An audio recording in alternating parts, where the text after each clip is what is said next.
luxurious lifestyle on a budget. Welcome to this step-by-step guide on living a luxurious life, even if you are a student, if you've just started working and you're on a budget. When I was a student, I was constantly trying to manage my expenses, but at the same time, I made sure that no matter how much money I have in my bank or how my expenses are, I am making sure that I am living a luxurious life. Now, a luxurious life does not always have to cost too much. The trick here is to remember that you are already living a luxurious life. What comes to mind when you think of a luxurious lifestyle? It could mean a pretty bedroom, nice outfits, traveling, it could mean having really nice food, it could also mean having flowers and candles around you. And those things you are already doing. Just keep that in mind. And if you're not doing those, they're very easy to implement. So in this video, I'll be breaking all of these things down so that you can live a more luxurious lifestyle holistically. If you want to live a life of luxury, or a soft life as we call it, remember that manners and etiquette show class. Having money is not the same as having class, and this is something I talk about a lot. So if you're new to the channel, I would like for you to watch some other videos of mine as well. You will be taken to those videos after the end of this video, or you can find links in the description box to those as well. Small things like how you talk to the waiter, or to people who work for you, or to people who are under you, say if you're at office. These things play a huge role, and this has nothing to do with your economic status. It is very personal, it's an individual trait, and people will always look up to you. They will always feel like you're a very groomed person when you do this. Talking about table manners and etiquette, it is also important to know how to place your cutlery right when you're doing fine dining. If you're going for Japanese cuisine, you might be given chopsticks, so it's important to know how to use chopsticks.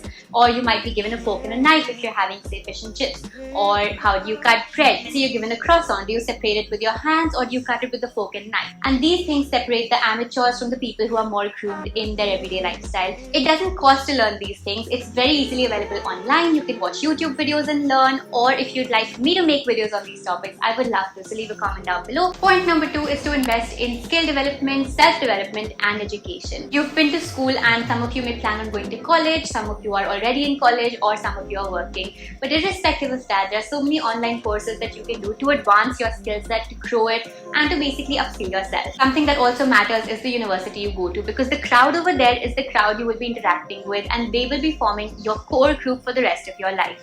So make sure that you choose your university wisely, go through the rankings and see the professors that are teaching there. When I was making my decision to study abroad, I made sure that I am only targeting the top tier universities. I didn't want to go to, say, a tier B or a tier C university. For me, it was just London, and it was just the top universities in London. Right then, I knew that the people I would be meeting over there will be my friends for the rest of my life, and I wanted to be with a group of intellectual people who talk well, who discuss important things, and who don't just sit and chitter-chatter or banter all the time. Another thing that costs no money at all is to improve your vocabulary. Refine your vocabulary. Instead of using certain words like really happy, you can say I am quite happy. Instead of saying something like he is really shabby, you can say, well, he was quite shabby. Replacing certain words here and there will give you a more comprehensive set of words to get to play around with, and that will definitely refine your vocabulary. And this, of course, is free. Point number 3 is self-care on a budget. Who doesn't like flowers? Who doesn't like candles? And if we don't have flowers around us, or if we don't light candles just for ourselves,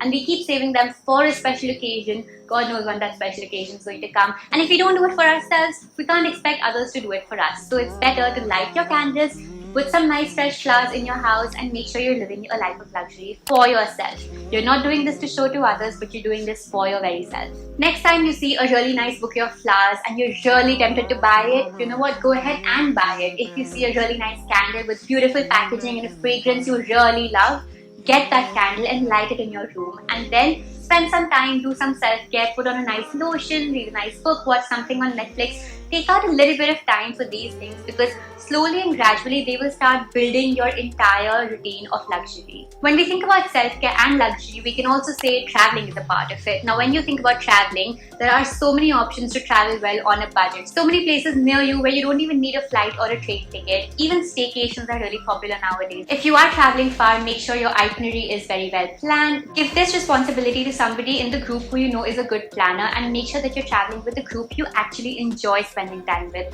You don't want to travel with somebody and then feel like, oh my god, when am I going to get back home? Because when you're traveling, that is your self-care time, and you need to give that to yourself and enjoy the company of those around you. Reflecting a little bit upon point 2 is the next point, which is focus on the people around you and associate with those you want to be associated with. Not everybody is your friend and not everybody needs to be your friend, and that's okay. Having said that, you don't need to be rude to anybody, you don't need to cut off from anybody. You just have to be a little polite in the way that you are distancing yourself from people and associating yourself with the group that you want to be with.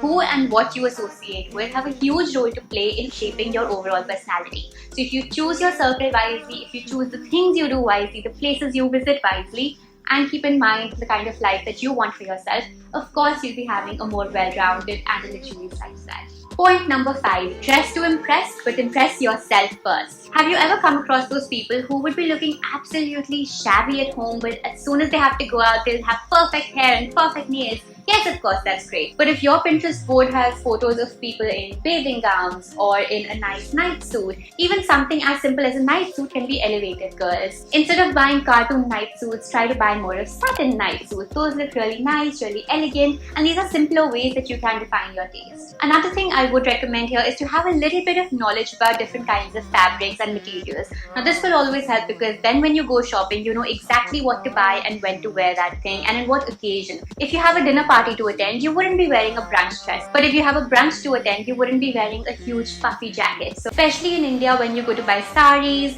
there are different kinds of materials from different parts of India and different kinds of saris. So you should be having a bit of basic knowledge about this. When I was in finishing school, my instructor told me, no nail paint is shabby as it is. Imagine having chipped nails on top of that. So what do you do when you want to live a life of luxury? Make sure your nails are always done. How simple is that, and how much does it cost? Not too much. All you need is a nice nail paint that suits your skin complexion and you're good to go. And then this nail paint you can use over and over again. It can be a part of your style statement. I would suggest neutrals when it comes to clothes, accessories, nail paints, almost everything. Easiest to style if you're starting off with it, but as you grow you can obviously incorporate red as well. It's a very classic color. Point number 6 is to not overshare. Now when you're living a life of luxury, there'll be people who will talk a lot about how you're doing this or how you're doing that or how you're planning well or how you're going about your life, because what they see is the end result. They don't see the work that's going behind all of it, and that's okay. But when you meet them, try not to overshare. In fact, in general, avoid oversharing. Nobody wants to know the deep details of your personal life, and even if they do want to know, they'll be giving their advice out of their own personal opinions and their experiences. Now that may or may not resonate with you. It may not even be applicable in your case. Something similar here are those quotes on Instagram that we keep going through. Yes, they're quotes, but they're also very generic quotes. These are quotes for everybody. So you may not even relate to these, and if you think that you do, sometimes we get so brainwashed looking at these quotes and hearing people around us say a certain thing, we don't take the rational decision, knowing very well that these are very generic pieces of advice that we may or may not benefit from. So keep away from oversharing, keep it to yourself. Yes, if you are in trouble, if you are in some kind of problem, share it with somebody you trust, or it's better to visit a counselor. Speaking of counselors, if you're not in a very stable mental space yourself, none of this that I've spoken about will matter to you. You will not want to have flowers or candles, and you will want to overshare with people. So the first rule is to make sure that mentally you're in a peaceful place and you are in a calm state of mind. Of course, this is not going to be all the time, so do make sure that you take care of your mental health. Again, a counselor may be helpful if you're dealing with something, or in general if you just want somebody to talk to. Point number 8 is to stay organized in your life. Now, you will meet a lot of people who will be all over the place, who will take up too much, then they'll forget half the things, they will arrive at certain events, they will not arrive at certain events, they might even be late, and you're just like, what are you doing in your life? Organized people are those who have their life on track, who know exactly when to do and what. And in fact, I was made fun of for the longest time because I knew, say 2 weeks later on a Wednesday, I'm supposed to be at a certain place and I would have it on my to-do list. But it's not about that, it's about being intentional with your time. So if you are giving your time to somebody, mark it down on your to-do list or your calendar. You can have a physical calendar, you can have it on your mobile, however it works for you. And when you're visiting somebody, make sure you're punctual. Please do not be late. When it's a big group gathering, you can be 10 minutes late. When it's a one-on-one social meetup, please be on time. And if it is a professional meet, please be 10 minutes early. That's the rule of thumb. That's how you should be going about this. And if you're going to meet somebody, it's a good idea to carry a little gift for them if you're visiting them for the first time. Of course, you don't always have to do this. That might be a little too creepy. These smaller things will, one, boost your confidence, but also show to others whom you do want to be associated with that you put an effort into your relationships, and that's something that all elegant people do. This is something that people who do practice good social etiquette will be keeping in mind and will be doing. So if you do want to live a life of luxury, make sure you're linking that to etiquette. And I do have a lot of videos on etiquette, so if you're interested in those, make sure you subscribe to the channel. Point number 9 is something that a lot of your parents would not be agreeing with, but sometimes it's okay to leave practicality aside. Now, if you do want a white duvet cover, go ahead and get a white duvet cover. If you do want, say, flowers every other week, and you can afford to buy fresh flowers every other week, and you can care for them, go ahead and do that. If you do want a designer bag and you have saved up for it, go ahead and buy that designer bag. Sometimes you can leave practicality aside. Yes, I know the white duvet cover will catch dust, especially if you're in India, but if you really have a Pinterest board and all you can look at is that white duvet cover, go ahead and buy it. It's okay to sometimes leave practicality aside. If you're satisfied, if you're happy, you will be in a much calmer state, and then you'll be able to enforce all of this in your life. And not just that, it also adds to more self-confidence in your life. So if you want something, you go get it, but obviously don't overspend and don't splurge on things that are not going to be very valuable. Find cheap alternatives. And for our final point, have you ever noticed how a guy and a girl will pick up a glass of water? A guy will go straight like this. And most women are taught, especially in finishing schools, we were taught to hold a glass very elegantly like that.